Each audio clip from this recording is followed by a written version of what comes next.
Nunca creí en historias de terror reales hasta que me vi obligado a vivir una. Siempre pensé que esos relatos que circulan en voz baja, los que aseguran haber ocurrido de verdad, no eran más que exageraciones nacidas del miedo colectivo, intentos torpes de darle sentido a sucesos comunes. Yo era una persona racional, metódica, incluso escéptica hasta el cansancio. Trabajaba archivando documentos en una oficina municipal de un pueblo pequeño, un lugar donde nunca pasaba nada fuera de lo habitual y donde el tiempo parecía avanzar más lento que en cualquier otra parte. Las calles se vaciaban temprano, los vecinos se conocían por nombre y apellido, y la noche caía con una quietud tan absoluta que resultaba casi tranquilizadora. Al menos así era antes de que todo comenzara. Todo empezó el día en que recibí aquella llamada que no figuraba en ningún registro, una llamada que no dejó rastro en el sistema y que, sin embargo, marcó el inicio de una serie de acontecimientos que aún hoy me persiguen cuando intento dormir. La voz al otro lado del teléfono era grave, pausada, como si cada palabra hubiese sido ensayada con anticipación, y me preguntó algo que en su momento no me pareció extraño, pero que ahora resuena en mi cabeza como una advertencia que debí haber tomado en serio. Usted sabe cuántas personas mueren sin que nadie las escuche.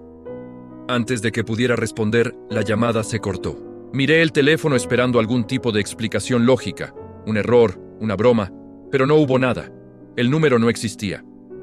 Aquella noche intenté convencerme de que no era importante, pero mientras caminaba de regreso a casa sentí por primera vez esa sensación incómoda, como si alguien me observara desde algún punto oculto. Las luces de los postes parpadeaban de forma irregular y el silencio, que siempre me había resultado familiar, se volvió pesado, casi hostil.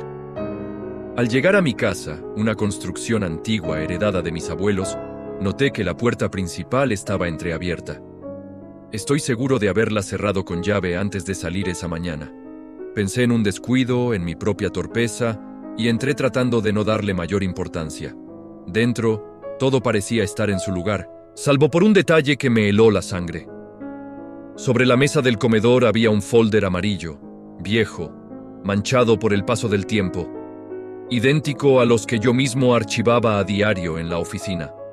Y encima de él, escrito con una letra temblorosa pero perfectamente legible, estaba mi nombre completo.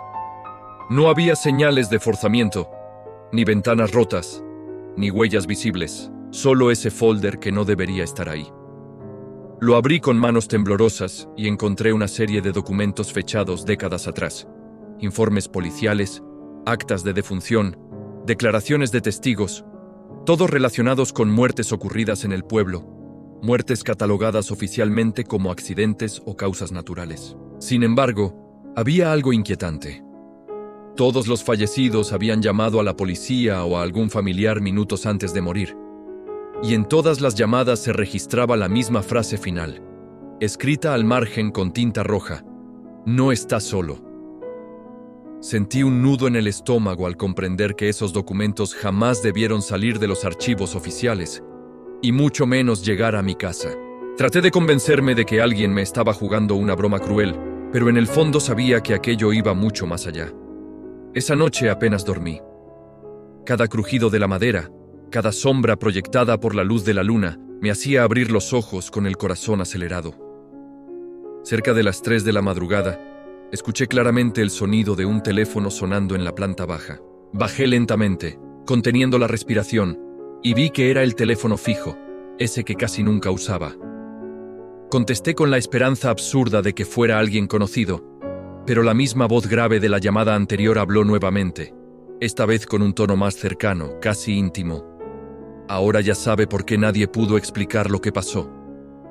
La línea quedó en silencio, y en ese instante entendí que había cruzado un límite invisible, uno del que ya no era posible regresar. Después de aquella segunda llamada, nada volvió a sentirse real. Pasé el resto de la madrugada sentado en el sofá, con las luces encendidas, observando el folder amarillo sobre la mesa, como si fuera un animal dormido que podía despertar en cualquier momento.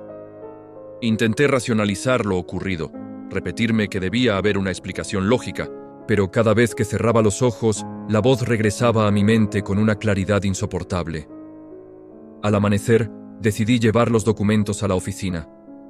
Pensé que quizá alguien había accedido ilegalmente a los archivos y quería asustarme, y que allí encontraría alguna pista. Sin embargo, al revisar los registros oficiales, descubrí algo que me dejó sin aliento.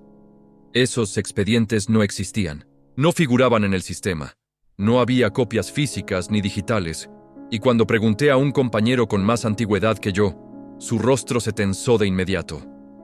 Me dijo que había cosas del pasado del pueblo que era mejor no remover, que ciertos casos se cerraron deprisa porque nadie quería seguir escuchando lo que los testigos aseguraban haber visto u oído. Intenté presionarlo, pero se negó a continuar la conversación y me pidió, casi suplicando, que dejara el tema. Esa reacción solo logró aumentar mi inquietud. Al regresar a mi escritorio, encontré una nota escrita a mano sobre mis papeles, con la misma letra temblorosa del folder. Ellos también escucharon. Nadie había pasado cerca de mi mesa. Sentí un escalofrío recorrerme la espalda al comprender que aquello no se limitaba a mi casa. Esa misma tarde, decidí visitar a uno de los pocos testigos que aún seguían con vida, un hombre mayor que había declarado en uno de los informes. Vivía en las afueras del pueblo, en una casa casi en ruinas, rodeada de árboles secos. Cuando le mencioné mi nombre, su expresión cambió de inmediato, como si me hubiera estado esperando. Me hizo pasar sin decir palabra y cerró la puerta con llave. El interior estaba oscuro y olía a humedad y encierro. Me confesó que llevaba años durmiendo con la radio encendida para no escuchar eso, aunque nunca quiso decir exactamente qué era. Aseguró que la noche en que murió su vecino, escuchó claramente una conversación al otro lado de la pared, una voz que no pertenecía a ningún ser humano, repitiendo frases que parecían conocer sus pensamientos más íntimos. Me dijo que todos los que murieron habían escuchado lo mismo y que, de algún modo, esa presencia se alimentaba del miedo de quienes la oían. Antes de que pudiera preguntarle más, se acercó tanto a mí que pude sentir su respiración temblorosa y me susurró: «Si ya te habló, no te va a soltar». Salí de allí con el corazón acelerado y la sensación de que algo me seguía observando desde cada esquina. Esa noche, al llegar a casa, encontré el teléfono fijo descolgado. No recuerdo haberlo usado. Al levantar el auricular, no escuché tono, solo una respiración lenta y profunda, como si alguien estuviera al otro lado, disfrutando de mi miedo. Colgué de golpe, pero el teléfono volvió a sonar de inmediato. No contesté. Me refugié en mi habitación, cerré la puerta con llave y traté de dormir, pero los sonidos comenzaron a multiplicarse. Pasos en el pasillo, golpes suaves en las paredes, susurros que parecían pronunciar mi nombre. Comprendí entonces que aquello no buscaba matarme de inmediato. Quería que entendiera, que recordara, que aceptara algo que había sido ocultado durante años. Y en el fondo, lo más aterrador era la certeza de que, pasara lo que pasara, ya no estaba solo. A partir de esa noche, el tiempo dejó de comportarse de manera normal. Los días parecían estirarse de forma antinatural y las noches se volvían interminables, como si algo las retuviera a propósito. Dejé de ir al trabajo, no porque no quisiera, sino porque cada vez que intentaba salir de la casa, ocurría algo que me obligaba a regresar. Llamadas sin sonido en el teléfono móvil, voces que surgían del interior del auto cuando la radio estaba apagada, o la clara sensación de que si cruzaba cierto punto de la calle, no volvería a hacerlo con vida. Comencé a revisar obsesivamente los documentos del folder amarillo, leyéndolos una y otra vez hasta memorizar nombres, fechas y lugares. Entonces noté un patrón que antes había pasado por alto. Todas las muertes estaban relacionadas con un antiguo edificio abandonado a las afueras del pueblo. Una construcción que oficialmente había funcionado como un centro de asistencia social décadas atrás, pero que los habitantes más antiguos evitaban mencionar. Investigando en archivos viejos y periódicos olvidados, descubrí referencias vagas a desapariciones, denuncias de gritos nocturnos y testimonios que hablaban de personas que decían escuchar voces que conocían sus secretos más oscuros. El edificio había sido cerrado tras un incendio que, según los informes, no dejó sobrevivientes en su interior, aunque nunca se recuperaron todos los cuerpos. La noche en que comprendí esto, el teléfono volvió a sonar. Esta vez contesté. No sentí miedo, sino una extraña resignación. La voz ya no fingía ser calmada. Ahora sonaba satisfecha, casi triunfante. Me dijo que el edificio no estaba vacío, que nunca lo había estado, y que aquello que hablaba a través de los teléfonos había aprendido a hacerlo escuchando a los que sufrían en silencio. Me confesó que se alimentaba de las palabras no dichas, de los miedos que la gente guarda para sí misma, y que necesitaba ser escuchado para existir. Comprendí entonces que cada llamada, cada susurro, no era un intento de asustar, sino una forma de asegurarse de que alguien más cargara con ese peso. Esa misma madrugada, sin saber exactamente por qué, salí de mi casa y caminé hasta el edificio abandonado. Nadie intentó detenerme. El camino estaba envuelto en una niebla espesa y el silencio era tan absoluto que podía escuchar mi propia respiración. Al entrar, el olor a ceniza vieja y humedad me hizo arder los ojos. Avancé entre pasillos oscuros, guiado por murmullos que parecían surgir de las paredes mismas. En una de las habitaciones encontré un antiguo teléfono negro colgando de un cable, intacto a pesar del abandono. Cuando lo levanté, escuché decenas de voces superpuestas, todas pidiendo lo mismo: ser escuchadas, ser recordadas. En ese instante entendí la verdad completa. Alguien debía quedarse, alguien debía continuar escuchando para que el resto pudiera vivir en silencio. Y supe, con una claridad aterradora, que yo había sido elegido no por casualidad, sino porque siempre había sido bueno escuchando. No sé cuánto tiempo permanecí dentro de aquel edificio después de escuchar todas esas voces al mismo tiempo. El teléfono pesaba en mi mano como si estuviera hecho de plomo, y cada palabra que surgía del auricular parecía hundirse directamente en mi mente. Intenté soltarlo, pero mis dedos no respondían. Fue entonces cuando comprendí que nadie había sido obligado físicamente a quedarse allí. La verdadera prisión era aceptar escuchar. Las voces comenzaron a ordenarse, una por una, contando fragmentos de sus vidas, miedos que nunca se atrevieron a confesar, culpas que los consumieron en silencio. Entendí que no murieron por un accidente ni por una presencia violenta, sino por algo mucho más simple y aterrador.